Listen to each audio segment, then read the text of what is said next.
Fidèle jusqu'à la mort, l'histoire suivante est tirée du livre « Suivez votre foi » de Hans Fleischer.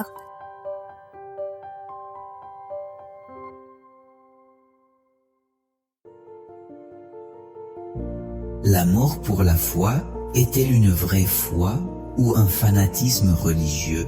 Dans quelle mesure êtes-vous prêt à respecter les règles de la religion? Nous sommes dans les années 1930 et le régime nazi régnait en Allemagne.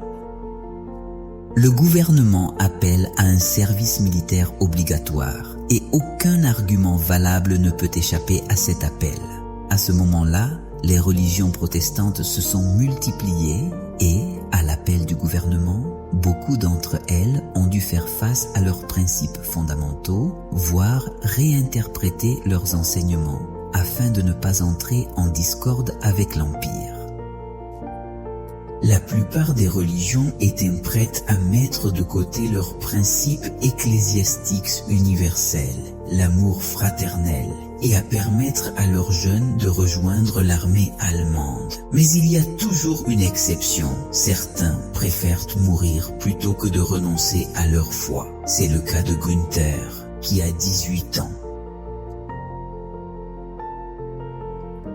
En 1941, il fut emprisonné à Auschwitz pour avoir refusé de violer le 4e commandement et ne pas travailler pendant ce qu'il considérait comme un jour de repos. Selon sa foi, il avait en fait 16 à 17 ans lorsqu'il a été emmené et lutté dans le camp pour ne pas travailler les jours de repos bibliques qu'il avait étudiés. Après une courte période de liberté, environ 6 semaines, ses parents et ses frères, quand ils le virent, pleurèrent en le voyant si hagard qu'il était à peine méconnaissable. Dès 1936, le gouvernement allemand lui interdit d'exercer la foi à laquelle il appartenait, les Wanderfiets, au motif que l'Église n'était pas d'accord. Nationaliste parce qu'il considère tous les hommes comme des frères. En outre, les membres de cette religion ne veulent pas porter des armes et aller à la guerre pour ne pas tuer une autre personne. En ce sens, la pratique de cette foi est illégale et constitue une trahison du gouvernement hitlérien et, par conséquent, des membres de cette religion. Leurs biens ont été confisqués. Ils ont été emmenés dans des camps de concentration et torturés à mort. Aujourd'hui, dans la 3e décennie du XXIe siècle, pensez-vous que les religions avec ces principes seraient interdites? Cela n'arrive que dans les dictatures, mais dans les démocraties, c'est plus populaire. Revenons à l'histoire.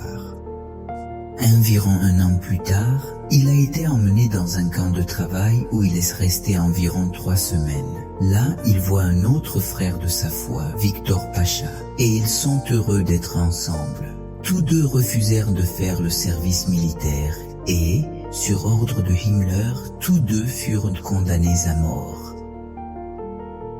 Avant l'exécution du verdict, Günther a écrit plusieurs lettres à ses parents. Nous citons: « Et maintenant, chers parents, je partage avec vous ce qui suit. Je sais que ce sera une triste nouvelle pour vous.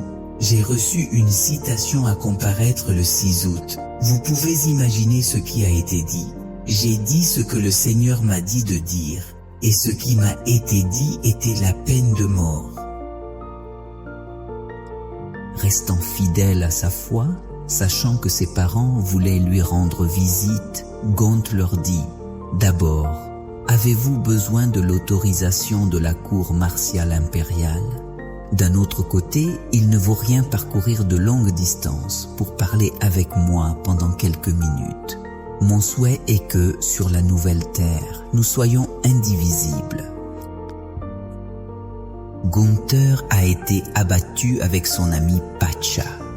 Ils n'ont jamais renoncé à la foi, mais espèrent être ressuscités le jour du retour du Seigneur. La question est de savoir jusqu'où allez-vous aller.